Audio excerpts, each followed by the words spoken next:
Doug Upsall here for Vegas Pro Insiders Daily, and it's Saturday, the 28th of October, almost Halloween, and hoping that we don't get any bad or tricks pulled on us in the NFL on Sunday. So that's what we're going to do right now. We're going to talk some NFL football in terms of line moves. Got a couple new ones for you, mostly that are in totals, the two biggest total plays of the day. Plus, we'll go back and look at what happened in our picks from the line moves from the other day, and we'll give you free picks on all of them. Okay, so how does that sound? Pretty good. Speaking of good, Vegas Pro Insider Daily Inner Circle members, $99 a month. You get top plays from the best handicappers in the business, including yours truly, along with Kyle Hunter, Sean Higgs, Dennis Macklin, and Jim Mack.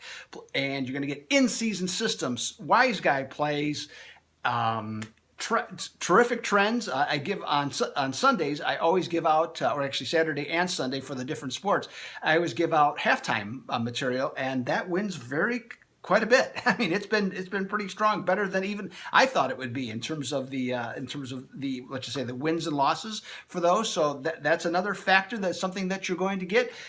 You just get a ton of stuff, and it's just $99 a month. Like I said before, you can go to any website that you want. You can buy two picks, and you're basically talking about $100. Here you're going to get all of this I just mentioned for $99 for the entire month. Check it out, VPID, Inner Circle member, exclusively at Vegas Pro Insider Daily. Let's talk some NFL football. And the first one we have is the San Francisco 49ers. And the Philadelphia Eagles. In this one, the total has dropped 2 points from 47.5 down to 45.5. In terms of trying to figure out why, well, we know San Francisco doesn't score much, 17.6 points per game. That's not going to get much done. And though Philadelphia is definitely a higher scoring team with more over tendencies, in this case, you have the combination of a short week for them, playing on Monday night, off a division game, and they're playing against a winless opponent. Not exactly the trifecta you're looking for a seemingly a higher scoring game and a focused team. I have no problem taking the under on this one, and 69% of the public thus far, in terms of tickets written, is on the under as well. Sunday Night Football, Pittsburgh, Detroit on NBC. Now, the total on this one has gone up 2 points, up to 46.5, which I think is kind of curious. The Steelers' defense, as you have noticed in recent weeks, has really been dialed in since they had that debacle against Jacksonville. So, they're playing much better. They're 6-1 under this season, 9-2. The Steelers are 9-2 under as a road favorite recently. Now, it's not a stretch to assume that Detroit is not going to run the ball very well on Pittsburgh's defense, because they don't run it really that well on anybody. So that being the case, that puts it on Matthew Stafford. Matthew Stafford has not been as good this year as he was last year. Not saying any particular reason. It's just kind of the way it's been. So with that in mind, Pittsburgh is now a run-first team with Le'Veon Bell that eats up the clock. With everything, I like the under on this one. 55% of the betting public is in agreement with me, or I am with them, depending on how you want to look at it. Okay? Now let's go back and talk about some of the games from the other day in terms of what's happened. Let's see what sort of adjustments that have occurred. Starting with, we're going to go out to London, across the pond, and we had Minnesota and Cleveland. Now, Minnesota went from 7.5 to 9.5. Hasn't budged, okay, whatsoever. Everybody seems to be satisfied with that number, and I am too. I still like the Vikings to get that one at -9.5. The total on the Bears and New Orleans went down from 47.5, from 50 to 47.5. Now there's a couple of 47s out there, but essentially it stayed the same at 47.5. But in spite of how well the defenses for both these teams have played recently, I just got a sneaking suspicion that Drew Brees is going to figure this Bears offense out, or the Bears defense out, and they're going to score some points. And I think that the Bears will, find ways. I can't tell you how I know exactly how they're going to score, but I think they'll find ways to score. I got this game pegged at 31-20 for final score. I like the over on this one. Jets are going to host Atlanta. and had two. Well, we talked about the other day. The total went went down a point from 47 to 46, and it's continued to go down. Now it's all the way down to 44.5. But the other big news on this game is Atlanta rising as a favorite from 4.5 up to 6.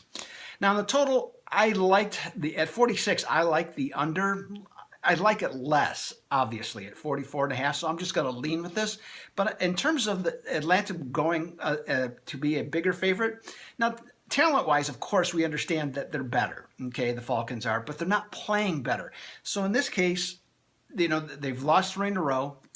I don't know where their confidence level is. The Jets are hanging in against everybody. And with this one, I actually have one of my power ratings. It's my score-based power ratings. It actually has the Jets winning the game outright. I got to go Jets here with the points at 6. To me, I have to take that. All right, so Jets on that one. Carolina is going to Tampa Bay, and in that one, what's happened there? It went from it went from a pick to New Orleans favored by 2.5. And now it's coming backwards to 1.5. The total also was on the rise, and it's gone up another half point to 46. In this one, I like Carolina, and I like the over on both of those, and that's what we're going to stick with for those plays. Houston and Seattle. The total on this went from 43 to 46. It has come back slightly on this one to 45.5. I agree with the lower total on this one, and I think another aspect of this game, there's no way to know specifically, but I'm sure at this point you've heard about the ESPN story that came out about the Houston owner calling in a meeting, calling players, and obviously then he was to a certain degree referring to his players, saying that they're inmates. That did not go well, and you heard that as many as 10 players were willing or ready to walk out of on Friday. When you've had these circumstances this year with these different teams, what you've seen is that there's friction that's caused by events that have occurred. Some of it has to do with the kneeling of different teams and players, and this kind of throws them off the rhythm a little bit. So, I still like the under for sure. And I like the under because of the situation, the Seattle defense, the way they're playing. And I also think that Houston might be thrown off a little bit. And I would certainly consider at least taking Seattle in this one. I'm just not sure about the focus for the Texans at this point. All right, so lastly, let's wrap this up with a Monday night game. This one, the total went from 44.5 down to 43. It has been rock solid there all week long, and I think it's going to stay there, and I think that's the play as well. Not a big play, but I think both these teams going to be defensive-minded. In this one, Denver's, their offense has been horrible on the road, no matter who's been playing quarterback. So I don't think that's going to change that much. Their defense is still very good.